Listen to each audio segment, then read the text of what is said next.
There is a place on our planet that defies the modern map. A city born of the jungle, cradled by a river so vast it seems like an ocean. This city has no roads leading to it, no highways carved through the endless green to connect it to the outside world. It is an island, not of sea, but of trees. This is Iquitos. It is a secret whispered on the wind, a mystery held within the heart of the Amazon. To reach it, one must either fly over the canopy or journey for days upon the winding brown waters of the great river.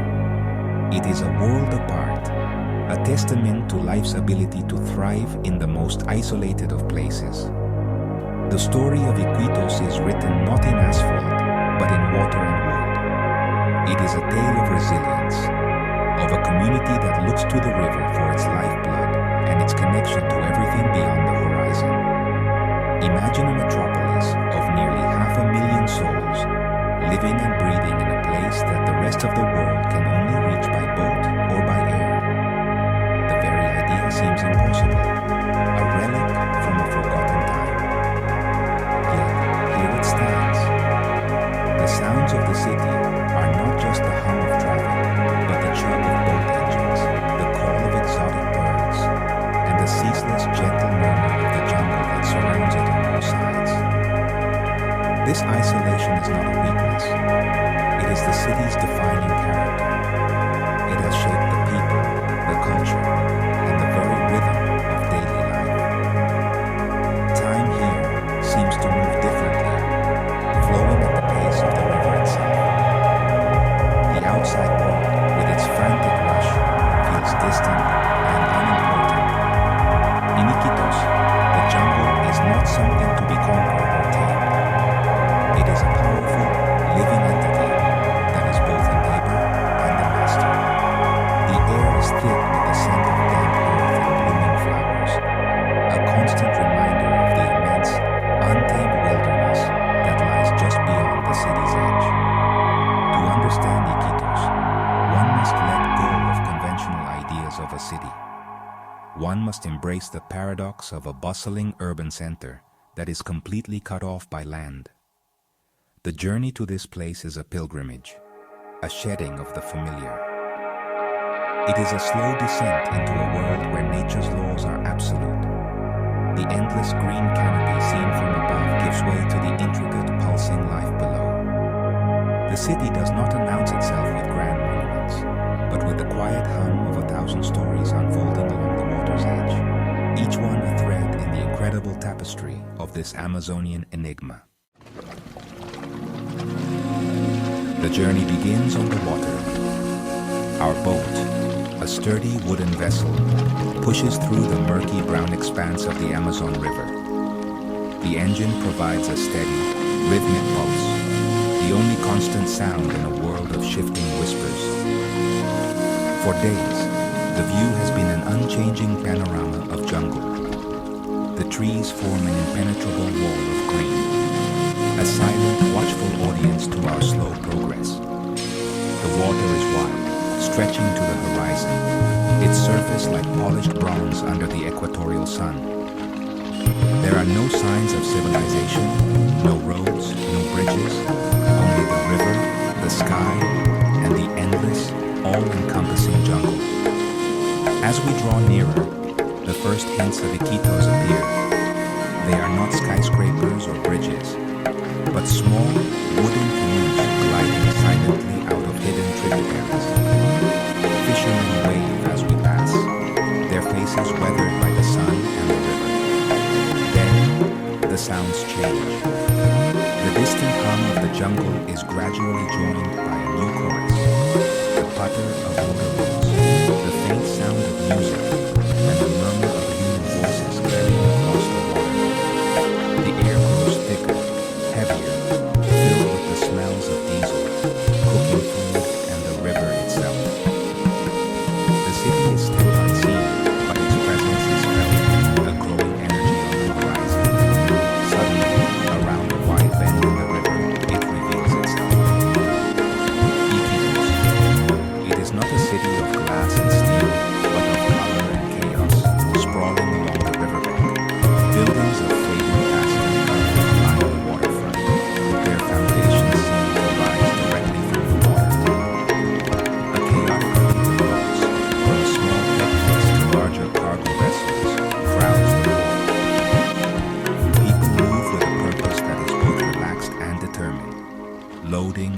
unloading goods, greeting friends, and simply living their lives at the river's pace. It is a vibrant, bustling scene, a stark contrast to the silent wilderness we have just traveled through. Stepping off the boat is like stepping into another dimension. The ground feels strangely solid after days on the water. The city is alive with a cacophony of sounds. Motor taxis, three-wheeled motorcycle taxis, zip through the streets, their engines buzzing like angry insects. Music spills from open doorways. The energy is palpable, a mix of frontier town grit and tropical languor. There are no highways leading away from this dock. Every road in this city eventually ends, surrendering to the river or the jungle. This waterfront is the beginning and the end of every journey. Here, all paths lead to the water. To truly know Iquitos, one must venture into its floating heart, the district of Belém. This is not a metaphor. For half the year, when the river swells with the rains, a large part of this neighborhood literally floats. We board a small wooden canoe, and our guide pulls us away from the solid ground of the market. We glide into a labyrinth of waterways where streets should be. Houses, schools, and shops are all built on stilts, perched high above the water's current level. Or more remarkably, they are built on balsam woodlands, rising and falling with the river's breath. Life here is a delicate ballet, choreographed by the rhythm of the water. Children paddle in small canoes to visit their friends, their laughter echoing across the watery alleys. Women in floating kitchens prepare food, the aroma of grilled fish and fried plantains mingling with the damp, earthy smell of the river. A floating gas station revolves gently, a boat filled with fuel canisters, servicing the community's water taxis. It is a complete, self-contained world, a stunning example of human ingenuity and adaptation. The people of Belém do not fight the river. They live in harmony with it.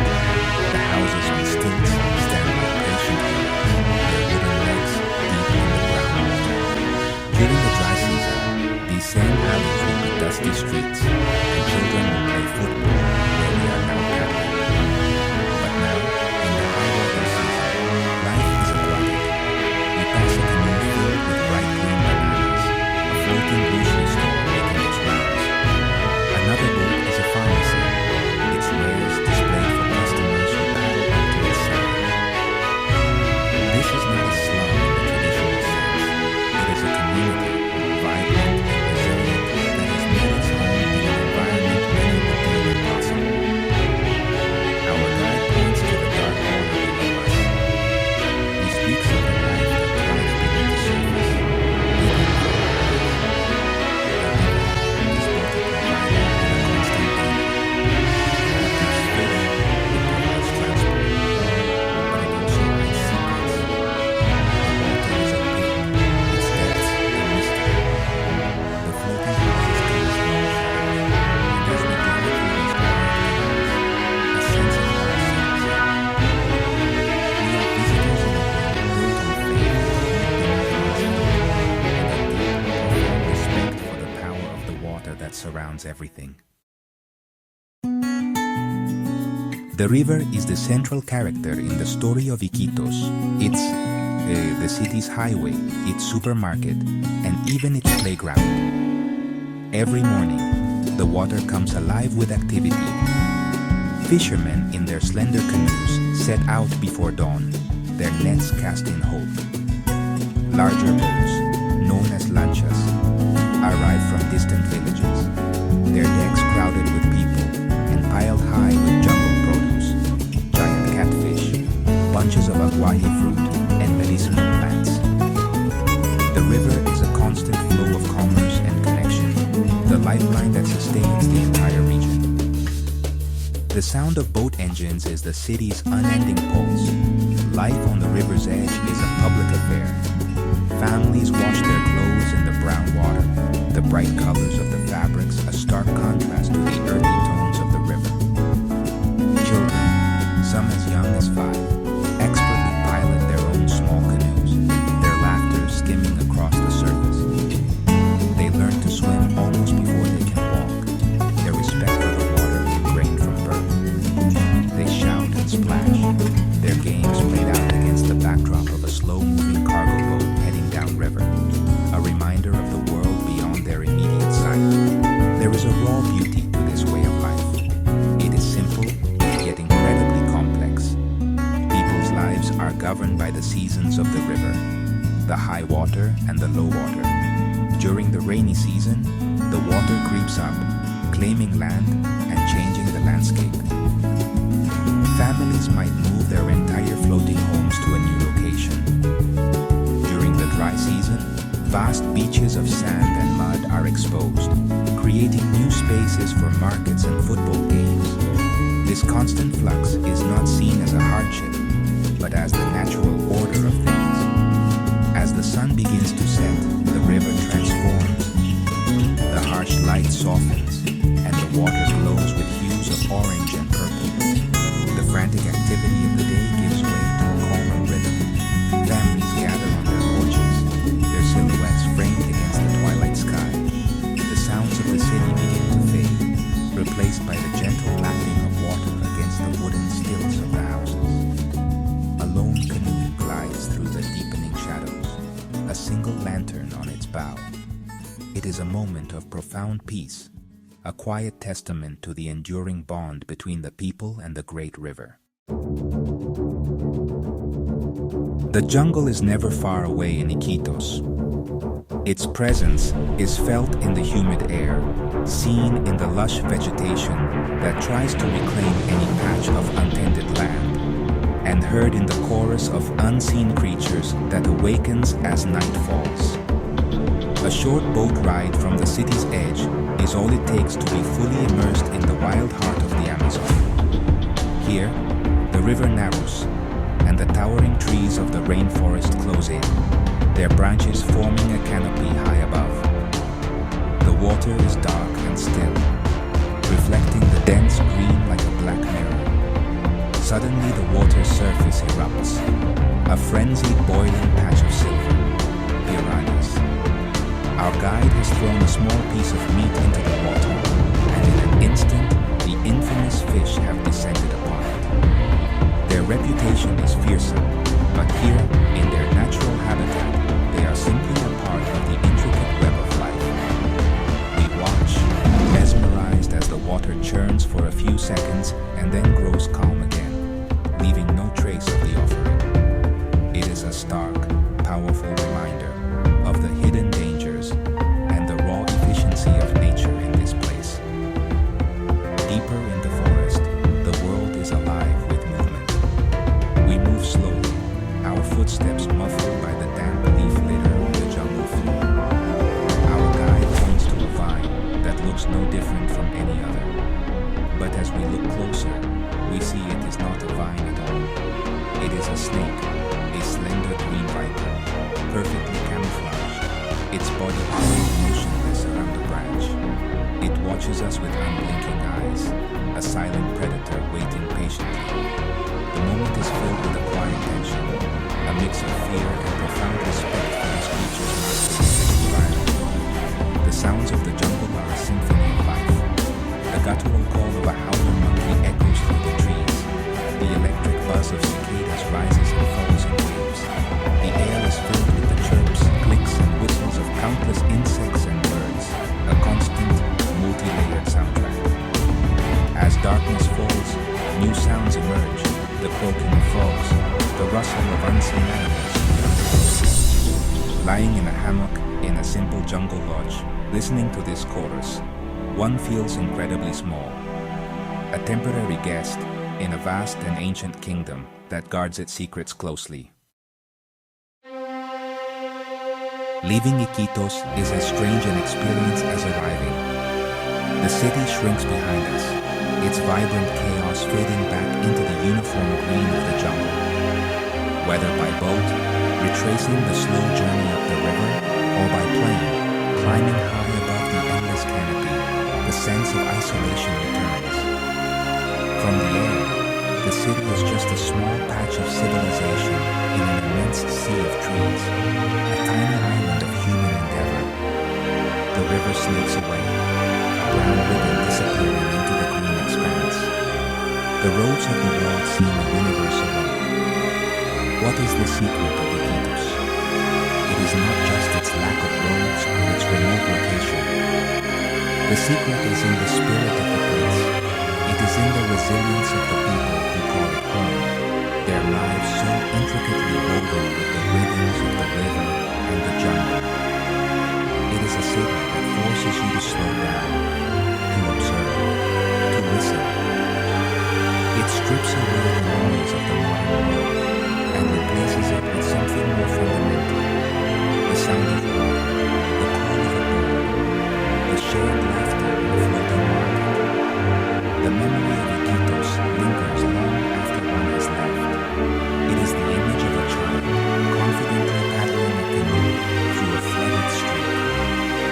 It is the taste of exotic fruit brought from abroad.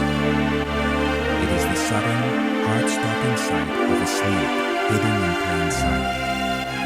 It is the feeling of the humid air on your skin and the sound of the jungle at night. These are not just memories, they are sensory imprints, moments that change your perspective on what a city and a community can be. Iquitos remains a beautiful paradox, a bustling modern city that lives by ancient natural laws. It is a place that reminds us that there are still corners of our world that are wild, untamed, and wonderfully mysterious. It proves that connection is not just about roads and bridges, but about shared experience and the common reliance on the powerful forces of nature. The city with no roads out does not trap you. It sets you free. It is an unforgettable secret, and one is forever changed for having been allowed to share in it, even for a little while.